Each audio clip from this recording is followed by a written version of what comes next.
Hello, everybody. Welcome into GSMC's Down by Contact Sports Podcast. I am your host, Jeremy Lapidus. Today is Monday, January 20th. We have a huge show for you today. We're going to be going over, of course, the NCAA National Championship in college football as the Ohio State Buckeyes take on the Notre Dame Fighting Irish, as well as the 4 divisional round games, all of which were pretty good games. We're going to talk about each one, winners and losers, and how each one of them played out. But before we get into any of that, remember, if you would like to be an even bigger part of the show than you already are, all you need to do is go to gsmcpodcast.net.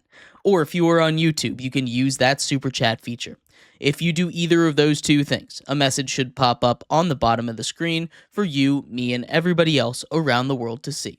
If you do have a burning question about sports, anything at all that you would like to ask, go and throw that in the comments. Throw it in the chat. I will get to it as soon as I possibly can. I appreciate everybody so much for sticking around, talking some sports with me here on a beautiful Monday, January 20th. But like I was saying, we are going to get into the first of our 5 topics today, that being Ohio State taking on Notre Dame in the national championship game of college football. This is one that not a lot of people saw coming. Ohio State, of course, one of the favorites entering, but this is a 7 versus 8 seed game in the first 12-team college football playoffs, which could mean a couple different things. First of all, it could mean that the seeding system is broken, right? Giving the 1 through 4 seeds to teams that won the top 4 conferences in college football. That could be indicative of what it means. You take a look at where the standings are. Ohio State and Notre Dame would have been 2 spots higher. It would have been 5 versus 6 instead of 6 versus 7.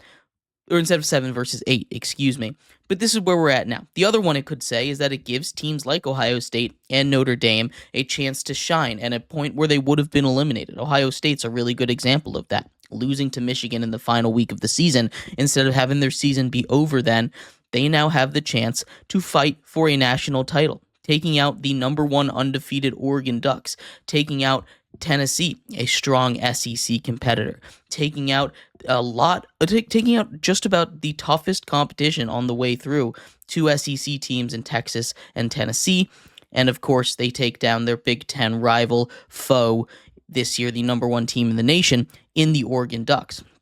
Notre Dame, on the other end, had a little bit of an easier path. You can talk about them having a redemption arc all you want. The Week 2 loss to Northern Illinois wasn't a great loss for them, but they haven't lost another game since, and they've really turned the corner, right? This team has been playing amazing. They beat Indiana pretty handily. They take care of business against Boise State. They take care of business against Penn State, right? They beat the teams that they're supposed to beat. And then Penn State was just a really good game, especially defensively from them. And it shows everything that Notre Dame is about, right? These 2 teams are both deserving of winning a national title. And for people that are trying to argue not, I just don't understand it. You don't have to be perfect to be a national championship in any sport.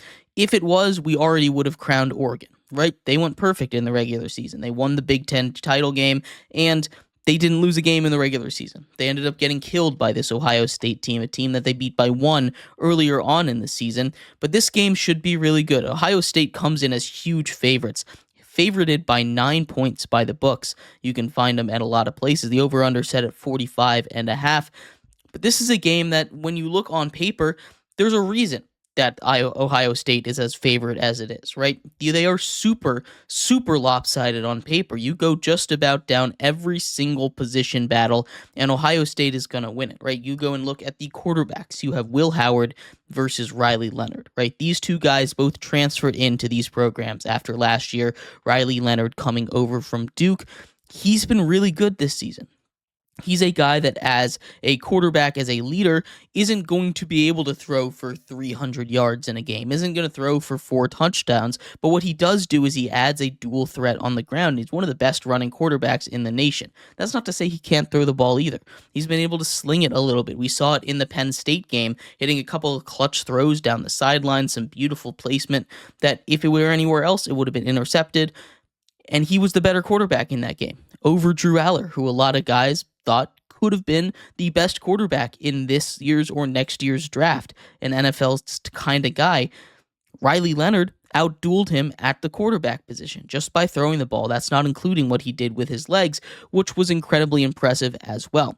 Will Howard, on the other end, is more of that pocket passer kind of guy. He's got a little bit of athleticism in him. He can scramble a bit, but Will Howard is a guy that, as long as he is comfortable in the pocket, it's going to be a long night for the defense on the other end, right? Will Howard is a very good thrower of the football. He's done amazingly in the playoffs, especially avoiding mistakes. He's a guy that in the past has been someone that is prone to making some bad decisions, prone to throwing some interceptions, and we saw it shine a little bit in the Texas game, but he was able to regain his composure, play good football, find his weapons, find the guys that were open, not just lock in on a guy like Jeremiah Smith when he was getting double and triple covered, which was a really good sign that this Ohio State team is led by a very good quarterback. Will Howard is a guy that I think when you compare him to Riley Leonard, they're very different quarterbacks, and they're both good. They're both good college quarterbacks, but I think I'm giving the advantage on this one to Ohio State and Will Howard. I think he's just a better quarterback right now,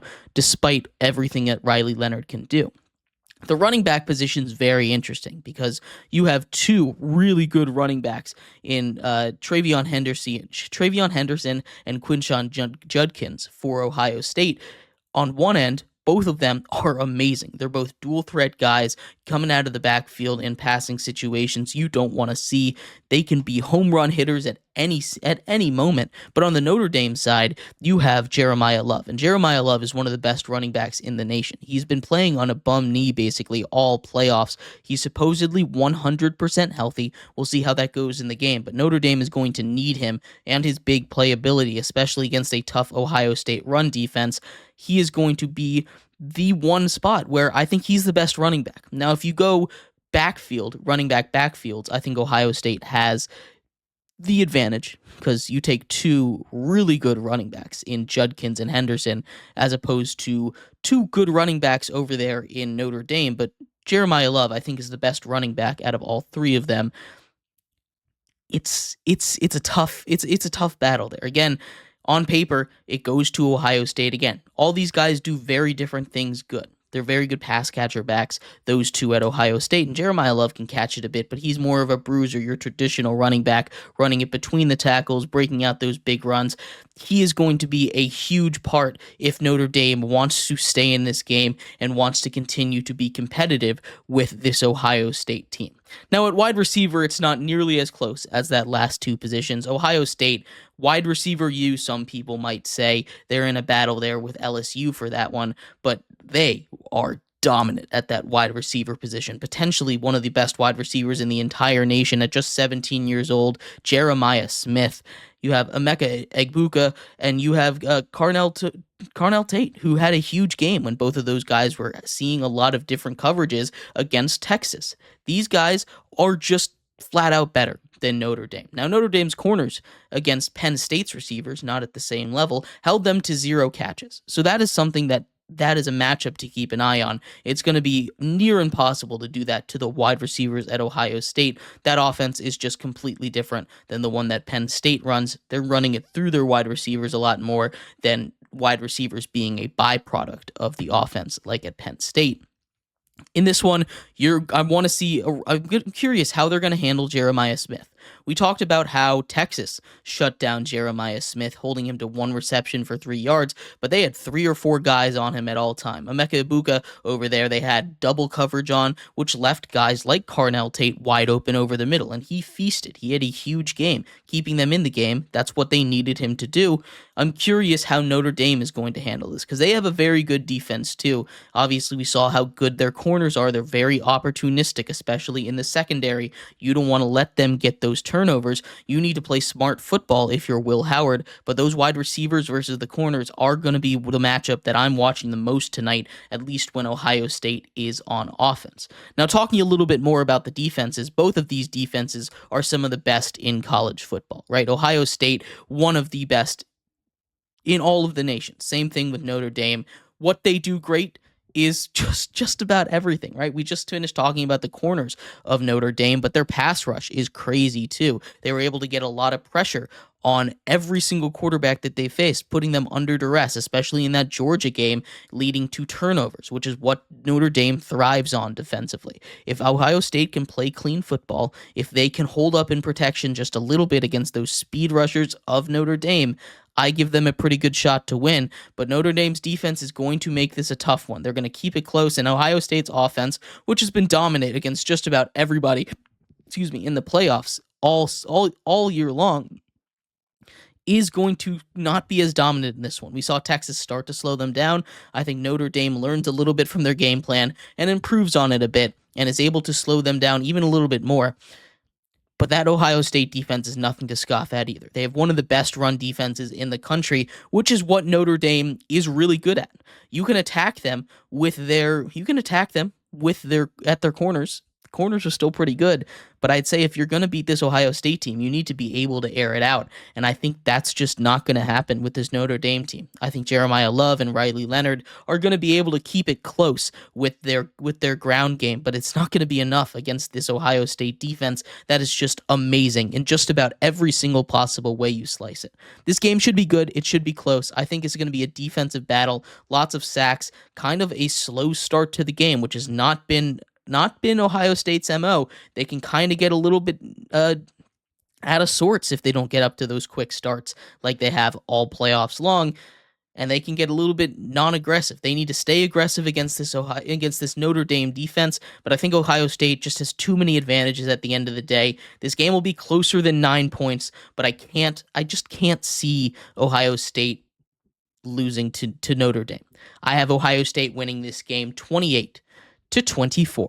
But let me know what you think. I'd love to hear your thoughts on this game in the comments. We're going to take a quick break here. When we come back, we tip our toes into the NFL. We break down the huge upset that took place last weekend on Saturday night between the Commanders and the Detroit Lions. We'll talk about that and much more coming up next here on GSMC's Down by Contact Sports Podcast.